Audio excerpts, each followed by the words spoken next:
श्री क्षेत्र महालिंगी त्याचा अपभ्रंश होऊन माळंगी हे गाव नाव पडलं आणि माळंगी गावामध्ये शेगोड, माळंगी आणि डोंबळवाडी 12 मल्हारपैकी एक मल्हार जेजुरीच्या अगोदरचं खंडेराय आणि खंडेराय असल्यामुळे त्या खंडेरायाचं बांधकाम 1695 साली झालं. रावळपिंड भावांनी बांधलेलं आहे. महिपतीन रावळपिंड ह्या 3 भावांनी हे मंदिर बांधलेलं आहे आणि ते मंदिर बांधल्याच्या नंतर अशी आख्यायिका सांगितली जाते की पूर्वेच्या दरवाजाला शिलालेखामध्ये उल्लेख आहे, पण गाव येत होतं ते माळंगी. हे माळंगी अंतर्गत शेगोड येत होतं आणि त्याच्यामुळे शेगोड, माळंगी आणि डोंबळवाडीला पहिला मान दिला जात होता, दुसरा डोंबळवाडीला आणि तिसरा शेगोडवाड्यांना दिला जात होता. त्या निमित्ताने खंडेराय, बाणू आणि माळसा हे तिन्ही माळंगी गावामध्ये एकत्र आलेले आहेत. ज्या ठिकाणी वास्तव्य म्हणजे सोमवती अमावस्या असेल त्यावेळेस देव खंडेरायाच्या मंदिरामधून, खंडोबाच्या मंदिरामधून, शेगोडमधून निघतो, त्यावेळेस वंदेवाला येतो. शेगोड आणि रायगावच्या माळंगीच्या शिवहून वंदेवात येतो. वंदेवात आरती वगैरे होती. आरती झाल्याच्या नंतर भंडाऱ्या ढवावर त्यांना आंघोळ घातली जाते. तिथेही स्वयंभू महादेवाची लिंग आहेत.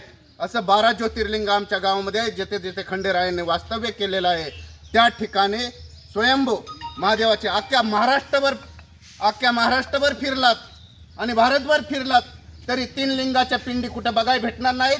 ते फक्त माळंगी गावामध्ये बघायला भेटेल.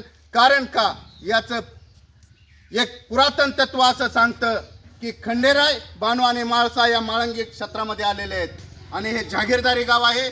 जागीरदाराचा भरणा हा पूर्वी इंदापूरला भरायला जात होता. कोर्टी तालुका होता आणि हे गाव जागीरदारी तटबंदी होतं. म्हणून ह्या गावाचे आख्यायिका फार मोठे. या गावाचं नाव महालिंगी आहे आणि महालिंगीचं बोलून बोलून अपभ्रंश झालं. इंग्रजांच्या काळामध्ये नलावडा आसन, शेगडे आसन, डोंबाळा आसन, गोविंद आडसूळ आसन यांची नावं पुरातन तत्वामध्ये मोडी दप्तरामध्ये निघत आहेत. आणि अशा पद्धतीने त्यानिमित्ताने आम्ही गेली 25 वर्ष हा अखंड हरिनाम सप्ताह नाम यज्ञ पारायण सोहळा चालू केलेला आहे. कारण काय, हा जागृत देवस्थान आहे. काशी इतर राज्यातून, हिमालयातून ज्यावेळेस आमच्या इथं साधू संत येतात त्यावेळेस या पिंडीला कान देऊन असं कान देतात पिंडीला आणि म्हणतात हे पिंड कोणती आहे. हे आपल्याला त्याचं ज्ञात नसलं तरी हिमालयातले साधू संत म्हणतात हे जागृत देवस्थान आहे आणि इथं आश्रय महादेवाचा आहे. त्यामुळे हे गाव महालिंगी म्हणून प्रसिद्ध आहे आणि या गावामध्ये गेली 25 वर्ष अखंड हरिनाम सप्ताह, नामयज्ञ पारायण सोहळा, ज्ञानेश्वरीचं पारायण सोहळा, हरिभक्ती पारायण, भास्कर महाराज पवार, वैकुंठवासी गोविंद केंद्रे यांच्या आशीर्वादाने हा चाललेला अखंड हरिनाम सप्ताह आहे. नामयज्ञ होत आहे, अन्नदान होत आहे आणि कीर्तन महोत्सव, प्रवचन असेल, कीर्तन असेल, हा फार मोठा रौप्य महोत्सव म्हणजे कीर्तन महोत्सव होत आहे. महाराष्ट्रात 1 नंबरचं होत आहे. दर दिवस पंगत आहे, अन्नदान आहे.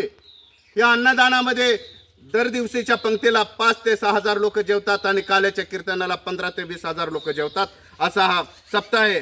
जरी नगर जिल्ह्याच्या पहिलं नगर जिल्हा होता, आता अहिल्यानगर, इगतपुरीपासून सोलापूरपर्यंत असं ज्या वेळेस जिल्हा होता अहमदनगर आणि त्याचं जिल्हा विभाजन झालं त्यावेळेस इगतपुरी तिकडं तुटला, नाशिक आणि इकडं सोलापूर तुटला आणि नगर जिल्हा म्हणजे अहिल्यानगर हे मुख्य राहिलं. आणि अहिल्यानगरमध्ये ज्यावेळेस जिल्हा विभाजन झालं त्यावेळेस काही बोंडऱ्या तुटल्या गेल्या आणि त्यामुळे आमचा एक वंदेवाच्या शेजारी महादेवाची पिंड ही सोलापूरमध्ये गेले.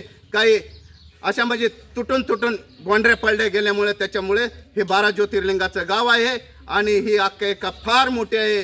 पुरातन तत्वामध्ये मोडी दप्तरामध्ये ज्यावेळेस येरावड्याला आम्ही पाहण्यात आलं हे दप्तर, त्यावेळेस पुरातन तत्वामध्ये फार आख्यायिका सांगितलेलं आहे आणि त्या दृष्टीने आमच्या गावाचा तीर्थविकास आराखड्यामध्ये घेण्यात यावा ही माझी शासनाला विनंती आहे. कारण हे अहमदनगर जिल्हा अहिल्यानगरचं शेवटचं गाव आहे बाँड्रीवरचं आणि सोलापूर चालू होत आहे.